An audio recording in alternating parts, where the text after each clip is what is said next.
تعالوا نتكلم سوا يا جماعه عن السوبر المصري بجد شويه. سيبنا من الاعلام الرياضي اللي عمال يهبط ده. تمام. هكلمكم بجد والله وبامانه وبكل حياديه، وبرضه تقولوا لي رايكم في التعليقات بكل حياديه. تمام. تمام. بعد الصلاه على الحبيب، عندنا الاهلي بطل الدوري وبطل ابطال افريقيا. عندنا الزمالك بطل بطوله الكونفدراليه وبطل السوبر الافريقي على حساب النادي الاهلي، ودي حط تحتها 300 الف خط. تمام. عندنا بيراميدز بطل كاس مصر، حط برضو تحتها 300 الف خط، راجل اول مره ياخد بطوله، الحافز بيعلى.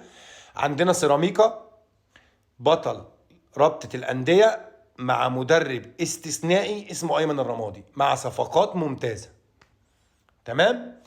هنبتدي مع بعض فرقه فرقه. نبتدي بالاهلي.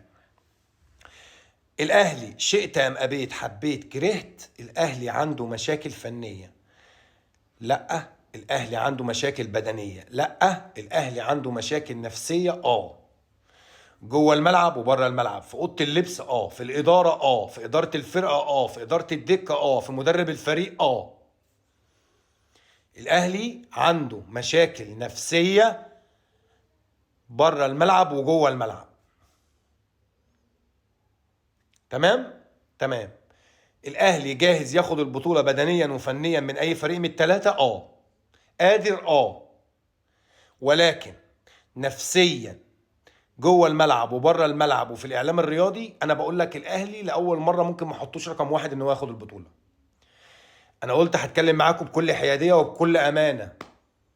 تمام. يا ريت كلامي ما يتحرفش. الاهلي دايما مرشح لاي بطوله هو والزمالك، ولكن الاهلي حاليا نفسيا بره الملعب وجوه الملعب غير جاهز بالمره. استنوا كلامي على الزمالك.